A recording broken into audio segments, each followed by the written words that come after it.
first time I didn't even know what I was doing. It took me a while actually to get the LLC and all that sort of stuff. But finally, a couple months in, I actually get it. And I start using Angie leads, Angie, which is, everybody kind of knows about Angie.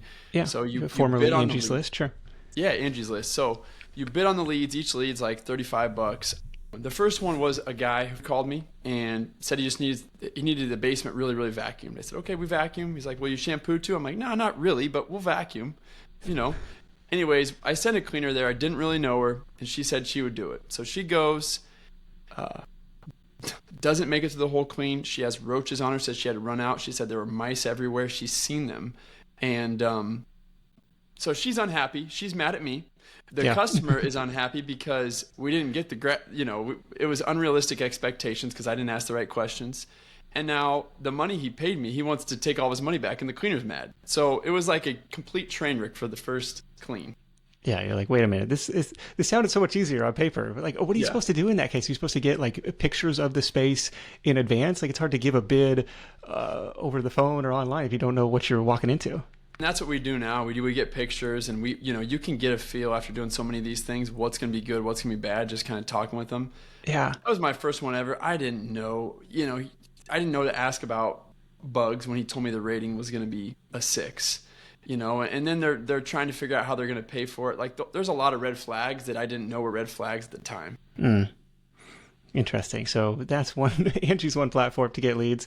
What happens after that? You decide, look, that's got to be a one-off, or does that become common? I'm just curious what kind of situations you might find yourself in as a new cleaning startup.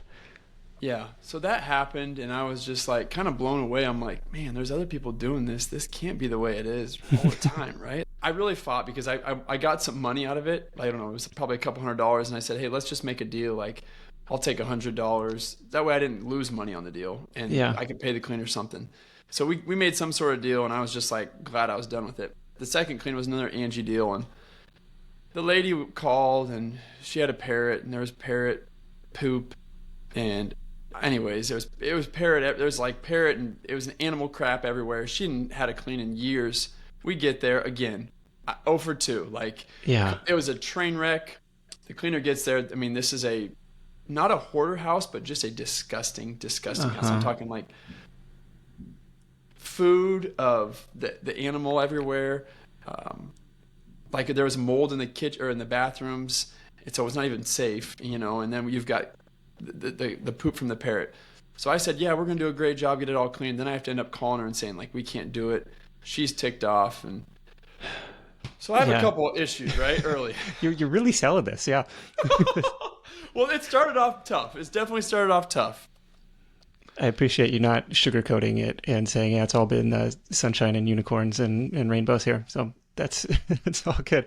The interesting part here is like you kind of got to balance the demand side, like as my marketing ramps up, as I start to get customers and leads, but also making sure you have the cleaners available to go out and fulfill the work. And so it sounds like you had some cleaners that you had recruited to go out and do it. Like, okay, I'm going to start to fill up your schedule. Is that where new cleaning businesses have to start with the labor, with the professional, fulfillment side?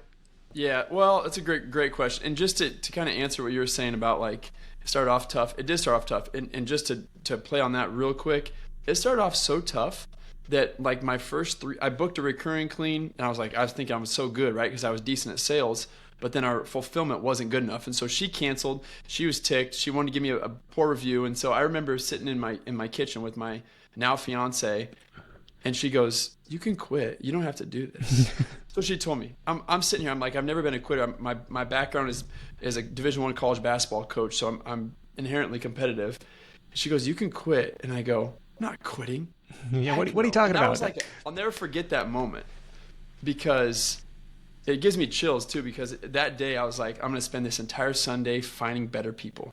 And I kind of did, but I mean, I worked at it. So that's that part. But I think can I pause there? I think that's really important to have somebody in your corner who is rooting for you and either pushing you, like say, hey, look, it's okay. You don't have to do this. You don't need this in your life. And that's totally fine. And in the opposite corner, it could be like, hey, you're going to get through this, right? It's just a low period, and the sun's going to come up tomorrow, and we can figure this out. Yeah, exactly. So that's what I was thinking. I'm just like, hey, I just got to find a couple more, and we just got to get done. So that's what I spent the day doing, and things got a little bit better after that. But that was like a moment where it's either fight or flight, because things had gone really poorly for like the first 3 weeks or a month, Was there any market research that went into it? Well, I'm in Omaha, or how many other cleaners already exist in this area? How am I ever going to compete with the people who already have dozens of reviews? Is there anything that goes into it when choosing a market or a niche, or just saying like, look, I know this is a game I can win? The most important thing is doing it where you're at. Like what I've learned, because I've tried to think, oh, this is so easy, I can do it in different areas even now, and it's a lot harder to do it when you're not in that location, because I'm able to do networking here. I'm able to just be boots on the ground. If something goes wrong, I've gone to the cleans and done some quality control myself. So I would definitely say doing it where you live helps so much more, rather than being like, hey, Tampa, Florida is a really great economy. That'd be a great place. It's so much harder when you're not there, I feel like. Got it. Yeah. Even though it's like you're not necessarily on the ground inside every house, it's still like there's a presence. And I'm kind of with you, versus saying like, oh, the keyword research or the data pointed to, this mismatch between, the population and then the number of service providers. So there's clearly room over here, because you need those service providers to be your fulfillment arm.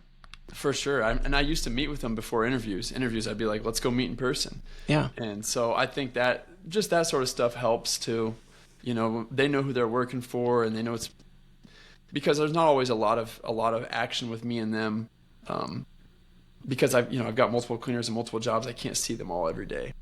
What's that pitch, or what's your recruiting look like? Trying to find you're like, hey, I've got this idea. I'm going to start this cleaning business, but I need people to help me do the cleaning. And what's that outreach like?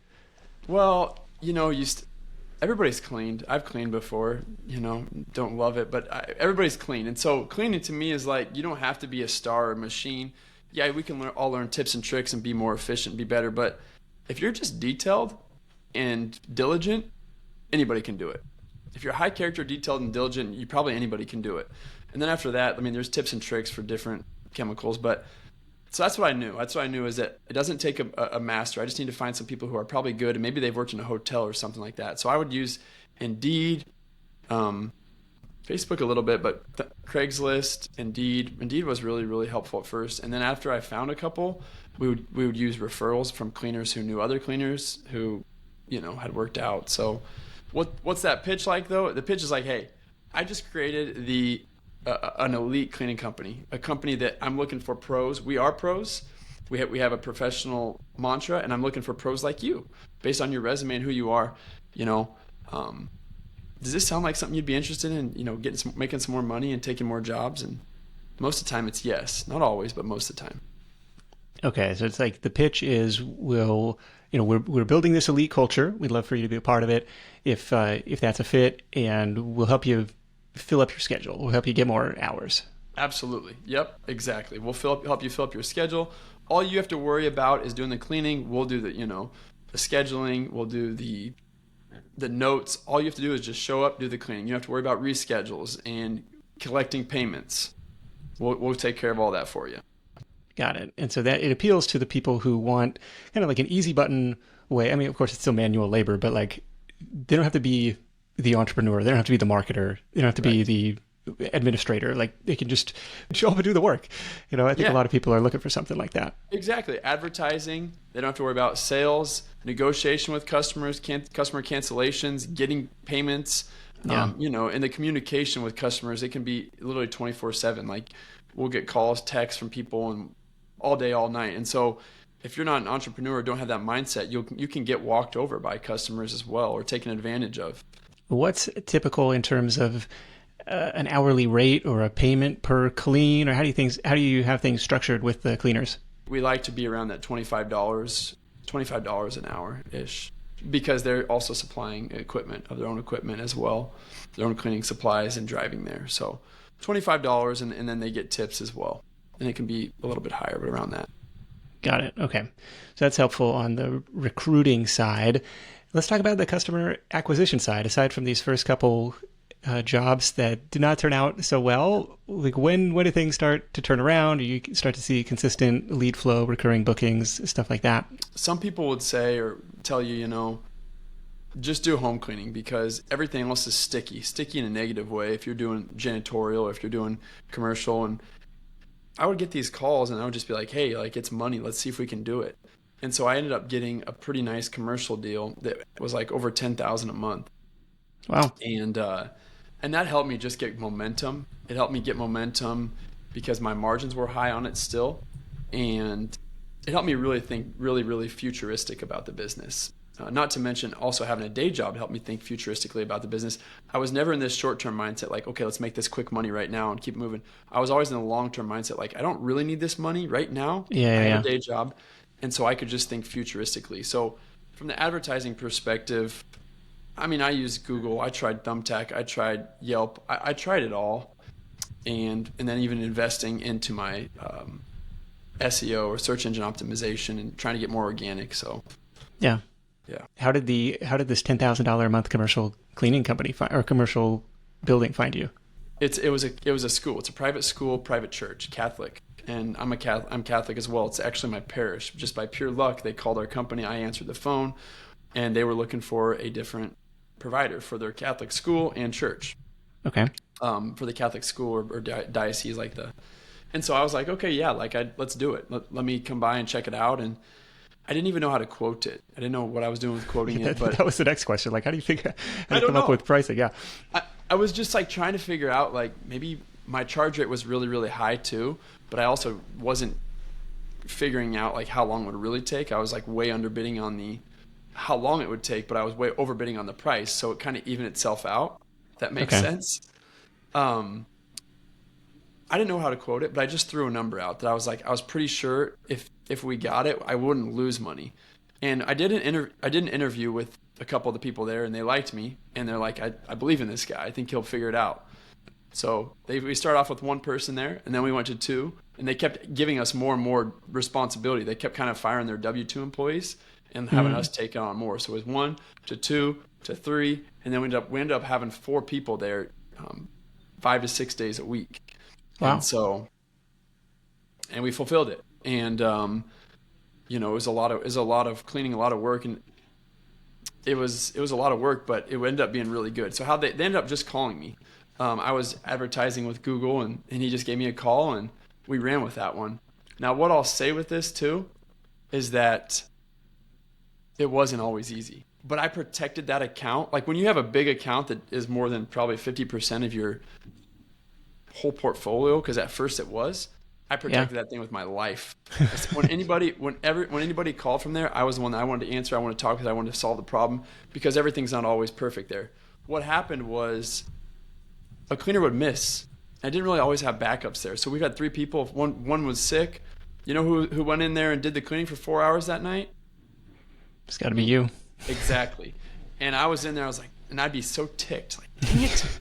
I have to go spend my freaking night. The NBA playoffs are on or something. I got to go spend my night. It's going to take me 5 hours. And it did. And I'm like, and you know what? The next morning, you know how I woke up? Sore. It's daunting work. Yeah, it's labor, Yeah. But I protected it, and I made sure that we fulfilled it every night. We didn't miss. And we ended up having it for a couple of years. Okay. So they found you through a Google ad. You've mentioned Angie. You mentioned a little bit of the SEO, starting to build up a presence for the website itself. Thumbtack exists, maybe not as easy picking or as lucrative as it once was with $7 leads. But what else is a lead source these days? Yep. So I also joined a networking chapter, and what it is we meet once a week. And there's business owners and people in different trades in my city from all different trades. There's realtors, mortgage lenders, loans, electrician, plumbers, heating, air conditioning, pretty much you name it. Every trade should be in there. What's it like a BI? What's like the B&I? Yep. Yeah. Okay. B&I. So we're all in there, and the whole point is like if you ever need a service, you use each other, and it's a really cool thing because you're friends with these people. and yet we don't ask for discounts, right? So everybody pays regular price, but if you need a service, you use each other. And so those guys use me as well, and I use them as well, and it was just a good way to kind of get things rolling that way as well, and kind of bring in more just from the networking aspect. Is the rule like we can only have one service provider in every industry or niche? Should we need a cleaning guy, so you're welcome in? Exactly, yeah. One of each, exactly. So no more other cleaners can be in there. We're the exclusive cleaner of the group. There's only one plumber in the group, only one realtor in the group. Yeah. Otherwise there's just different groups. That's true. I guess you could go spin off your own chapter if you're like number 2 in line. Like, okay, fine. Well, I'm making my own group. I remember going to a couple of those meetings for the painting business, and it's like, oh, you did painting? Yeah, okay. Yeah. We'll it's pass referrals along. It's almost, you kind of need that group of individuals where you occupy cleaning as like that little sliver of brain space. Like, okay, ding, ding, ding, ding. Oh, I have a guy. I know somebody. I got to refer somebody, whether it's, web design or pressure washing or, anything online or offline. If you can occupy that little bit of referral brain space for people. So if ever that comes up, you're like, hey, you ought to talk to so-and-so. I think that's a good place to be. It is. What I've learned from it too is like being in people's homes is very personal. It's sacred almost, really. Like, we're not changing somebody's tires. We're going in their home. It's their personal space. And so if it's a brother or sister or best friend, like if things go totally haywire, we laugh, we hug, we laugh. It's fine. With an acquaintance, like it could potentially ruin a friendship. You know what I mean? Like we meet each other, but we're not best friends. And so what it's been interesting is like my price structure isn't the lowest in the city. We're definitely above average on pricing. I think we're very fair. We're not the highest, but we're also not the lowest. And I tell people that. But what I'll tell you is that what you're going to pay for is you're going to pay for positive communication. You're going to pay for us showing up, us doing the work, and us making sure it's done right. Because a lot of times people don't show up who charge lower. And what happens is we get a lot of calls that people say, hey, I need a cleaner. What happened to yours? Because I used to have a cleaner, they don't show up anymore. What do you mean? Well, they don't show up. Okay, how much were you paying previously? $50 or $10 an hour, right? Something that's not even realistic. That's why they didn't show up. Yeah. Exactly. They went to get an office job because they can't afford this life. And so the point is, we're gonna be a little bit more expensive. So if you can find Sheila down the street, you can do it. And that's what some of the people in our group, they don't always use us for home cleaning. In fact, none of us use us for home cleaning, and that's fine because maybe they have their own people. But what we've gotten luck with is like using it for businesses, commercial cleaning. So that's been good. When you're going out to bid a job or even submit an estimate on a job, how are you thinking about the margins for like cost of labor? Like, do we want to do 50-50? Do we want to do 60-40? Like what makes sense there? When I do residential, I've got it down to a pretty good area where based on the square footage and based on the extras, I know how long it's going to take. And based on that, I've got a flat rate price. We just do flat rate. Flat rate makes it easy because I know how long it should take my cleaner and everybody can be paid. If my cleaner's faster and they do a great job, hey, kudos to them. They like that better. If it takes them a little bit longer, well, I got to do better on my estimation. But only in certain situations where I do an hourly rate, only if I'm, because my job as the owner of this company is to try and solve problems. So if I can't figure out if my clean is $400 and all they have a budget for is $200, well then let's see what can I do for them for $200. And so maybe I'll do an hourly deal, 3-hour maximum. The problem with doing an hourly deal is that now the customer thinks you should have got more done in 3 hours. So that's why I try and stay away from it. But because then they but then on the flip side, like if you do flat rate and they're in and out in an hour and 15 minutes, you're like, well, dang, then you start calculating the hourly rate in your head too. Exactly. So it works. Everybody does it, but at least it makes it easier and cleaner for most people. You don't have to watch the clock when we do a flat rate. So I usually do the flat rate. To answer your question on the margins, it depends. Every cleaner has a little bit of a different situation, especially when I first started, I was giving more to my cleaners.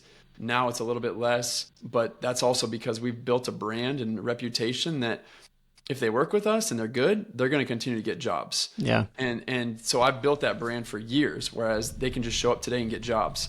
So with that being said, it's anywhere from 40% to the cleaner to 60% And I really don't want to pay my cleaner much less than about $70 per visit generally, just because of the time, the gas and all that. Like the way the world is today, if you pay somebody 40, $50 to go spend an hour and a half, it's tough, I think. Yeah. Okay.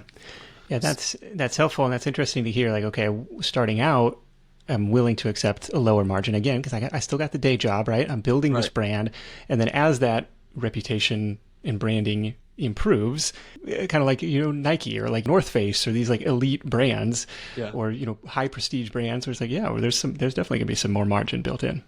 Yeah, I would try and do that, but also with that being said, there's more margin potentially on some of these jobs, but there's less margin because now I've got to update my CRM, so that's going to cost me more money. I've also helped people out with supplies. If they're going to be there all the time, then I'll loan something to them. I've had to hire more people. There's more helpers now. Like I'm hiring more people to help in the office, so they have to pay them as well. So, and then also with residential compared to commercial, it's going to be a different margin. A lot of times commercial it's a tricky one. Sometimes you can only get like 20-30% margins when you're competing with the ABMs of the world, because they hire employees and they'll hire employees for minimum wage at $14-15 an hour, and they're willing to take a 30-40% margin and just keep on stacking as many accounts as they can, whereas you could be 40 to 60% on residential. Yeah, I won't just go 40 to 60% on a commercial job. I'll never win that. I might only be able to say, if it's a $150 job, I might only be able to tack on 30% of that, which is like another $30-40. I might only make $30-40 a day on it, on 100. So I'm willing to do that if I'm able to get more quantity, but it just has to be for the right value. Yeah, higher volume. Instead of coming back every 2 or 3 weeks, it's coming back every night. Exactly. Okay. Yep. No, that makes, man, this is super interesting stuff. Do you have a picture of the pie chart between residential and commercial as it stands today? I don't have an exact picture because it's kind of ever changing. That's the thing with this too, is like the churn, right? So there's always churn, and what I like to look at, I just made up this stat on my own, but I used to always track new recurring revenue every month. And in my personal opinion, I like to get over $2,500 per month, new recurring revenue, but that doesn't track the churn, which in cleaning, it's finicky. And so people are going to naturally churn. You want to keep it as low as you can, but so if we lose a weekly customer that's $300 a week, I just lost over $1,200 a month, And so I track now net new recurring revenue, which is take my new recurring revenue minus my churn, average it out, and that's what that's our new growth.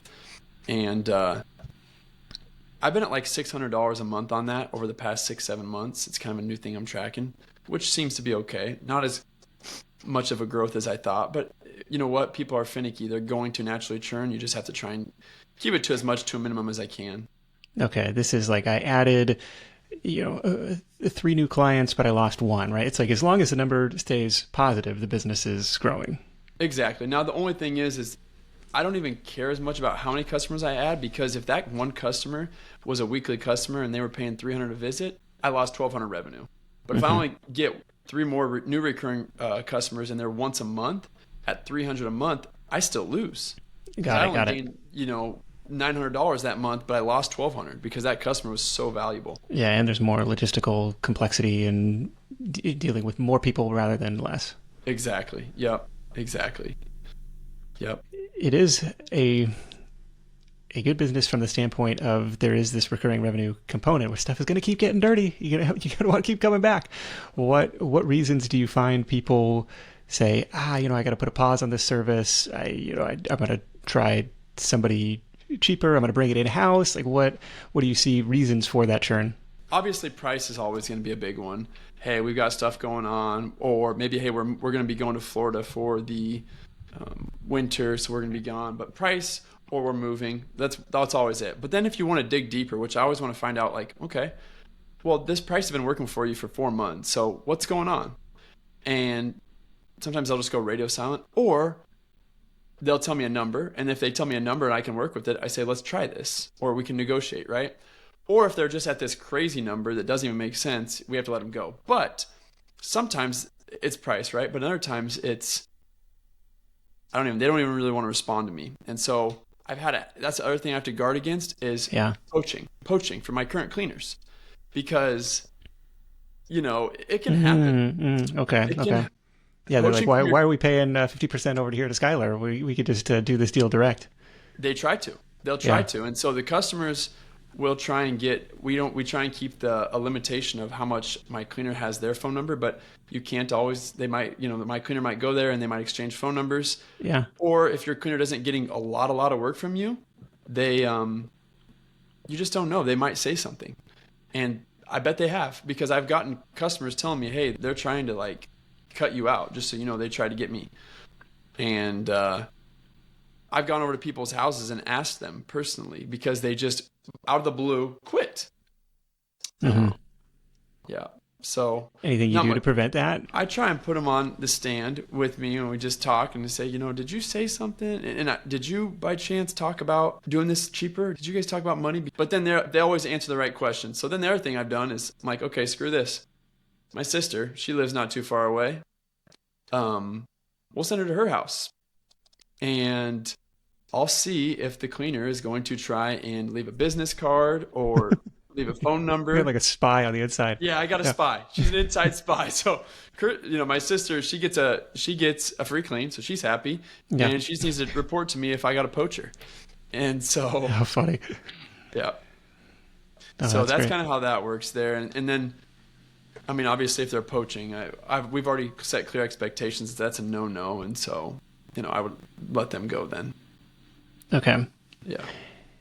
Anything else on the inbound customer lead flow side, especially in the early days?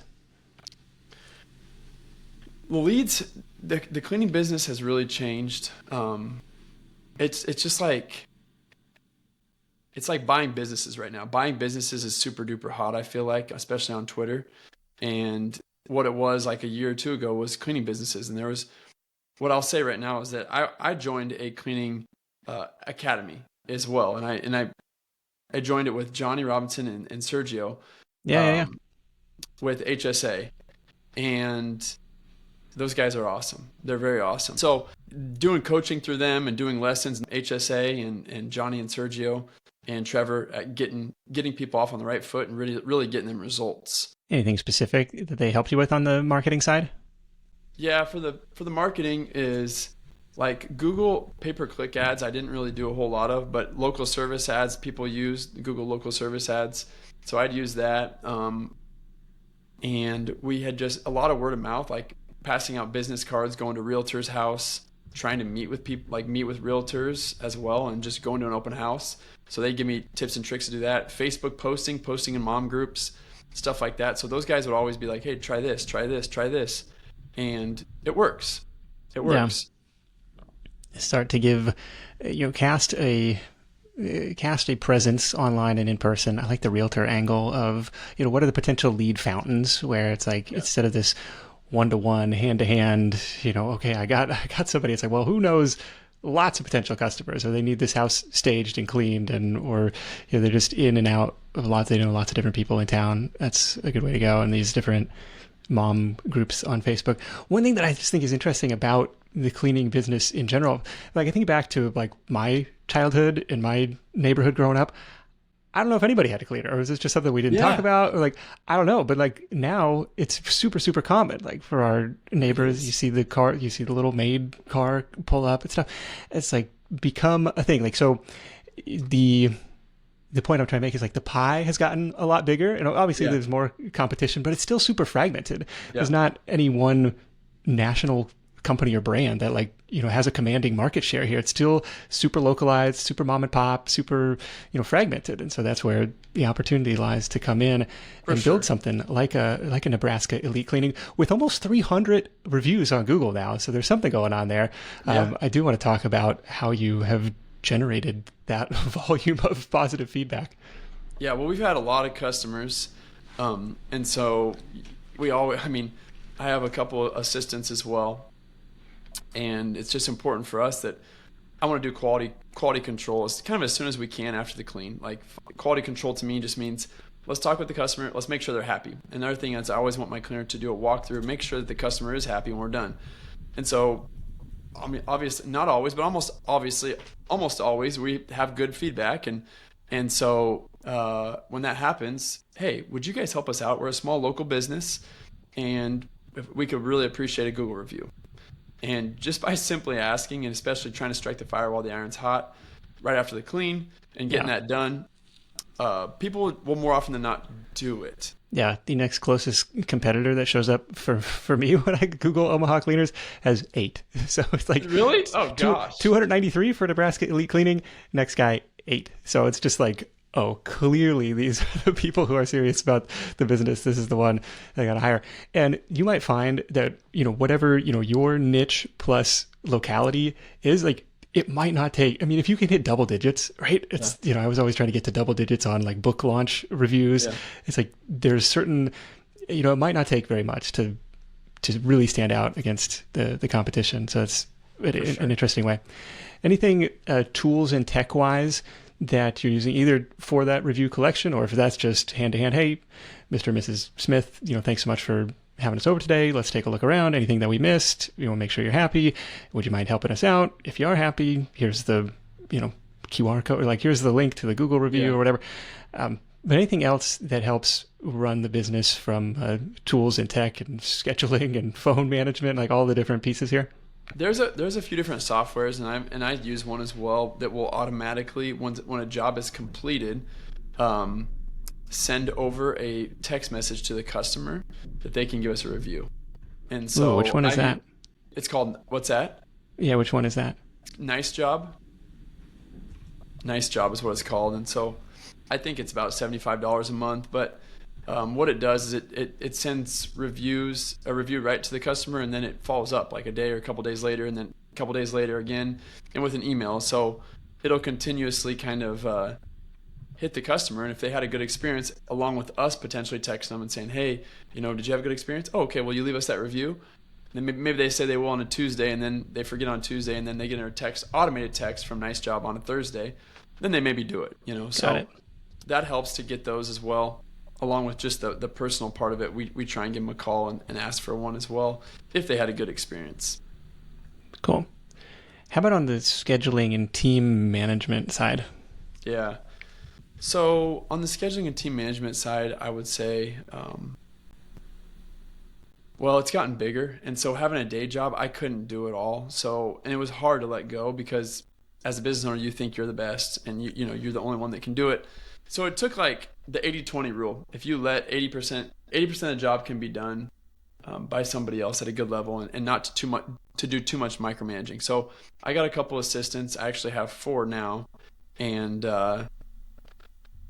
they help with all the scheduling. They do all the inbounds for me, take our inbound calls, and they deal with most all customer interaction except the stuff that I do in person, and do the scheduling and do the customers and also deal with my cleaners. So we keep those guys pretty busy, generally.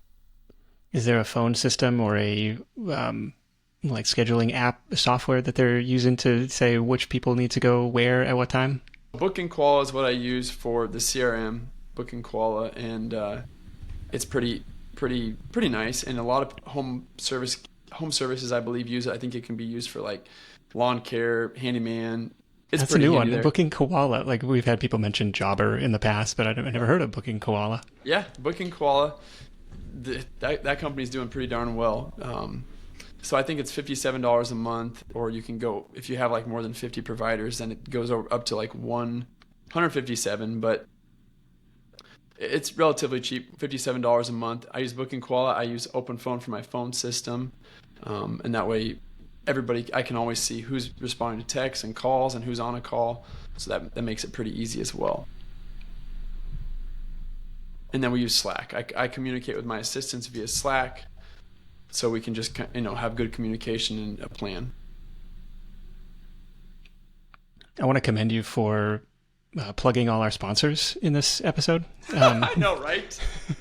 I didn't know if this, if it was a sponsor episode, but yeah, absolutely. Yeah, Indeed has been great as a sponsor. Open Phone has been great as a sponsor. There's, maybe as we keep going, we'll check off a couple more here. Right? I mean, no, you're doing awesome. Yeah, for sure. So, but yeah, no, we use a lot of different tech and just try and automate what can be automated and keep the personal touch alive as well. Yeah. One thing I forgot to clarify on the cleaners themselves, you mentioned, hey, sometimes it's better to have them as a W-2, and maybe under the eyes of the law they are, if they're working for you, communicating with you every day. Like, do you have that structured as contractors, or they're W-2 people under your brand? Yeah, they're structured as subcontractors, and we have them sign a subcontractor cleaner agreement as well. So they know they're a subcontractor, and before I kind of even get them onboarded to do cleans, I have them fill out a 1099 form and sign my cleaner's agreement and get insurance. I have insurance, but I also want them to have insurance as well. So everybody's insured in case anything happens, and absolutely things break. Yeah, and if they were already doing, freelance cleaning gigs, it's something they probably already had. They should have it, but I would say probably like 20% of them only have it, maybe less. Like, not very many have it, as many as you think. But yeah, they should. So getting insurance, and then like just a general liability policy for, you're in somebody's house and you break something. Exactly. Like I think up to $1 million is what it is, kind of the standard there. So like $1 million, and it's probably about $50 a month, right around $50 a month for both parties. Got it. Yeah.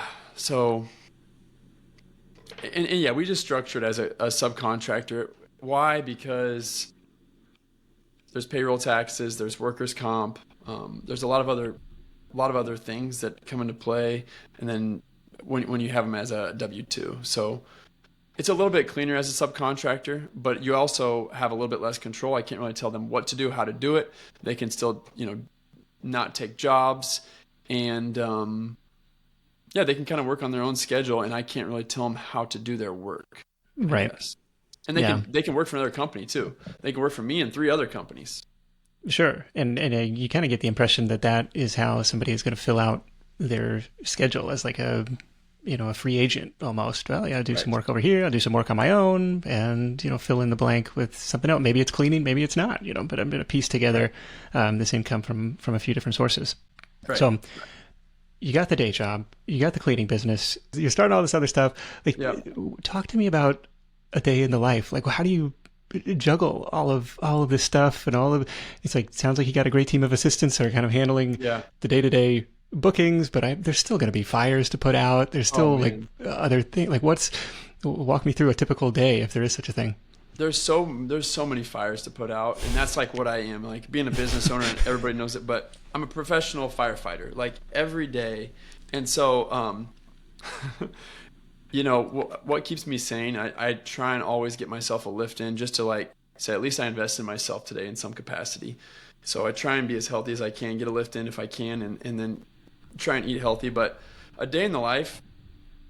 So when I first started this business, the advantage I had was I'm single. I had a girlfriend, but I didn't have kids, and I could devote as much time. And I also worked a job, or do still work a job, that's in sales. So there's a little bit of flexibility as long as you're hitting your numbers. And so I always hit my numbers. And so there was flexibility. And so I was able to kind of move around. But it wasn't uncommon for me to work from 9 or 10 p.m. till 3. And so it first started just being, okay, I'm going to quit at 2. Then it started being, I'm going to quit at 3. Then I'm going to quit at 4. And so I've got to continue to be better about sleep and being, more healthy in that end, in that way, because right now my health is probably not great, but it takes so much work, especially to get things going. And what are you doing during that time? Like, nobody is available to talk to you at 2 a.m. Nobody's available to talk to, but I've got a list of things I need to do. I want to get shirts that for us to wear that my cleaners can wear if they so desire. Yeah. We'll pay them more, but it's better for my brand. My books too, so the finances part of it. Sure. I've got to continue to keep up with that, and who still owes me money, right? And so people that we usually do credit card payment prior to, because I don't want to mess around. If you don't pay me, we have problems. Okay. Fair enough. And I do appreciate you sharing, like, look, this was a lot of late nights trying to get this thing off the ground. And, those hours have got to come somewhere. There's a way to structure it in a way that doesn't require you a ton, like, during the 9 to 5, during the day to day, but there's still like some heavy lifting, like just something doing the volume that you're doing doesn't happen without effort. And it's good to hear that, like, no, there were some sacrifices made. Yeah, just to kind of keep up with everything, because your cleaners are constantly kind of need to paid. So I'm kind of like a piggy bank in some ways, because they want paid and they want paid today. And it's not uncommon. Like, we had 22 cleans in a day. And that's a lot of moving parts. And if somebody doesn't show up, I need to have a backup, and so on and so forth. So is there any tool or system that you can use? Because you're collecting revenue from the customer, and then you got to pay 40 to 60% of it out to the cleaner. Like, is there a way to automate that, or do you have to like go schedule 22 transactions, each day? Yeah. So the booking koala I integrate it with Stripe. Okay. And so free plug to Stripe there again. But anyways, that integrates and it holds a card, and so if it's a recurring clean, it'll just charge as soon as our cleaner clocks out. So the card's charged once they clocked out, and that collects the payment. Yeah, I'm just trying to figure out, because it's a lot to keep track of mentally, and so it sounds like the booking koala is helping. So this person logged this job or this many hours, so they are owed this much, and we collect it. Like, it's tied to that card swipe from the customer, and then make it more seamless, I guess. Yeah, it's a little seamless, but the thing is, when you get commercial jobs too, that can be somewhat difficult, because they usually don't pay. It's usually a net 15 or net 30. Yeah. And if it's thousands of dollars, I've got to front that to labor, and I won't get that check. That's going to be a check payment too. It's going to be a couple weeks later. So that's just one of it's a small challenge, but it's okay. It's worth it. Right. So you got to have some cash flow to be able to make that float. Exactly. You have to have a little bit more cash flow to make that work. Yep. What's surprised you the most over the last couple of years of building this? You can make money doing anything. Like, if you want to cut trees down, I guarantee you can make money. As an entrepreneur, there's always ways to make money. Just think of something that people pay for, and you can do it yourself. I don't want to have self-limiting beliefs too, because like when people say, well, you can't do that. Why not? Why not? So self-limiting beliefs is one thing, that you can make money in two things. And the other thing is, like, we literally, in my opinion, I think you can accomplish anything you want to do. It's just about what you'll sacrifice. Because I've seen it every time. Like, if I want to continue to coach, I could just would have had to sacrifice a little bit longer for a little bit more, and I could have done what I wanted to do. Same thing with this business. Like, we can probably continue to grow this as far as we want to go. It's just about what you'll sacrifice. How many more fires do I want to put out, right? Because there's more money equals more fires. But truly, like, you can make so much money through this, through being an entrepreneur, if you are willing to withstand a lot of pain. Some pain. I'm not going to say it's all pain, but like, I was talking with the person I bought the business from yesterday, and she goes, that's a business owner, right? Like, it sucks most of the time until we go cash that check, right? That's like usually the best time. And so being a business owner, small business owner, like, a lot falls on our shoulders, but I enjoy the daily adventure, truly, like the roller coaster, and like winning, or like, hey, we did a great job, let's keep on pushing forward. Like, I actually enjoy that, and I don't really think of it as work. Like, to me, it's actually pretty fun. Yeah, if you can turn it into a game, if you can have fun doing it, recognize that you're privileged to be able to play it, and try and play it at a competitive and high level and get better every day. The advantage is, like, no 2 days are the same, which is kind of exciting. And, exactly. and a bit grateful to have a lot of job, or like, at least my one corporate job was like that, where it's like you're driving around, you're talking to different people. There wasn't a whole lot of, monotony to it, which I think helped. But and then as a business owner, right, it's just professional firefighter. Just what's going to happen today, and then trying to build systems and processes around, like, okay, I can squash out this fire, but how do I make sure it doesn't flare up again? Exactly. And getting better about that. Yeah, exactly. And so, and my assistants are huge for me. Having them, and just, I guess I spend a lot of time with them. So I don't talk to the customer a whole lot anymore, but I spend hours with them, giving them direction on, hey, here's what I need you to tell this customer, or tell this cleaner, here's what we're going to do there, and just giving them a general plan, but kind of having them execute it. Having them execute it. So they've been huge. Are you going to expand geographically if you want to keep putting out more and more fires as the revenue grows, or franchise this thing nationally? What's next for you? Great question. You gonna sell it? Yeah. So great question. I mean, do I want to franchise? I never thought I wanted to own a cleaning business, so who knows? But right now, that's not necessarily something I want to do. Do I want to eventually sell it? Yeah, and probably just continue to grow, I guess. But eventually sell it. But do I want to go to a different area? Like I said before, I kind of tried that, and I did it in Texas, and it worked. I mean, in a year, I don't know if I've even done. I don't even think I've done $100,000 in sales, which would be 12 times 8. That's not even probably 10,000 a month. So that's not really that big. It's actually probably really small, maybe less than 100,000. So to think that you can scale it. I don't know. I'll pause you there. I imagine a lot of people listening be like, dang, we can't use the word only in front of 10 grand a month. That's still true. Pretty significant from something, to will something into existence from 0 to 1. It's a pretty big deal. Yeah, you're so right. Yeah, great point. It's small and it's hard to keep up, and I'm not pushing as much effort into it. Like I could probably hire somebody to cold call companies and push more reviews there, and also push more up SEO or online stuff there, but yeah, I'm not. So do I want to grow one another place? Only over acquisition, probably not starting from the ground up again. Would I sell this one someday? Yeah, I would sell it. And not because I don't want to do it. I like doing it. I like what I've built, but I always kind of want to keep leveling up, whatever that may be. Growth through acquisition. Now you're getting into different niches kind of in the home services, and kind of you follow the same playbook. You think the same playbook is going to apply across different verticals? I think there's some similarities, but there's definitely differences too. The good thing about cleaning is that it's recurring. Okay, that's your best thing about it. It's pretty low ticket. We could be doing $150 jobs, and by the time, a lot of times a business owner maybe makes 15 to 30% of their gross sales. 15 to 30%. If you're on the high side, like, you're doing awesome. Yeah. So yeah, after paying for the cleaners and all the other overhead and marketing and stuff like that. Yeah. Exactly, because there's just always more fees. And so if I make 25% of 150, that ends up being like $40, something like that, right? So very much a volume game, right? Like, how do we keep stacking up these recurring clients? Exactly. So recurring is good in it. The low jobs are not so good, and then you get the customers who can be difficult because they have expectations that their grandma used to pay somebody $20 an hour. So now that's the difference in it. But like, whereas the other trades we talked about, painting is a much higher ticket. Average ticket for that is a couple thousand. So when your ticket's higher, I think you can market differently.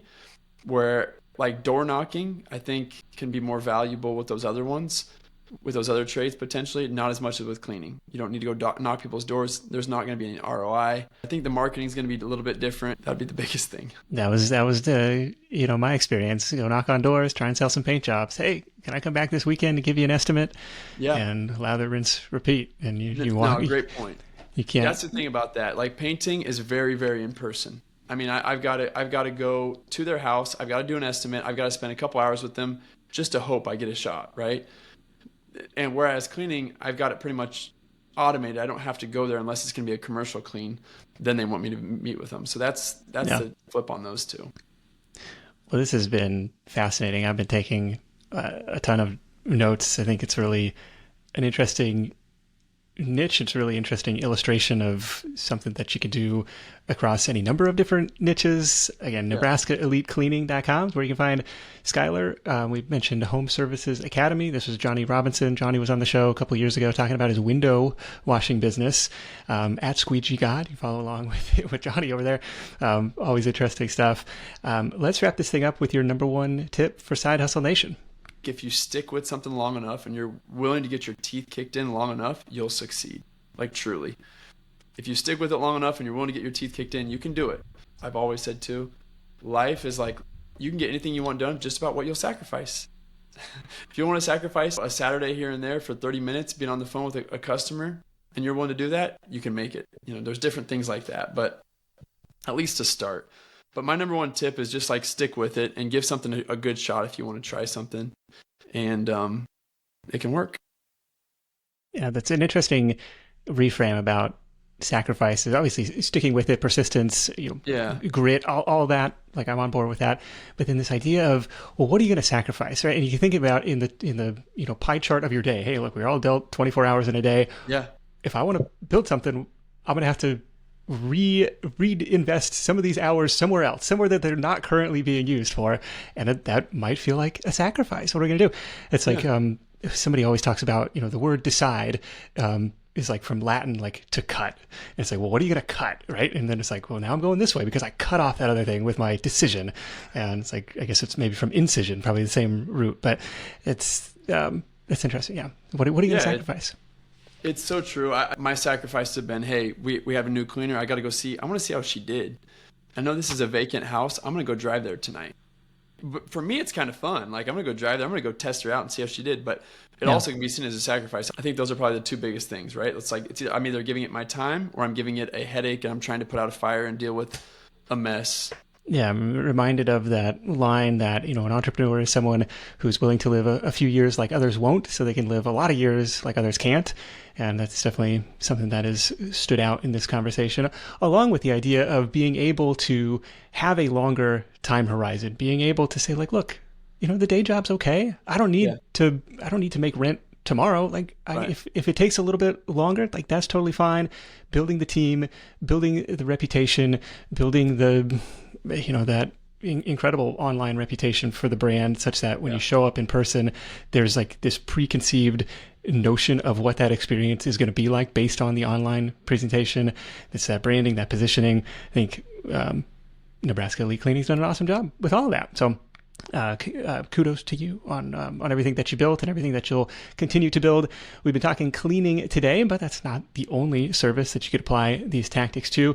To get your creative juices flowing, make sure to grab your free listener bonus for this episode. It's my list of 101 service business ideas. Just head over to the show notes for this episode at sidehustlenation.com/Skyler, Skyler, or follow the link in the episode description. I'll get you right over there. Again, that's 101 service business ideas that you might be able to apply some of Skyler's marketing playbook to, and fulfillment playbook too.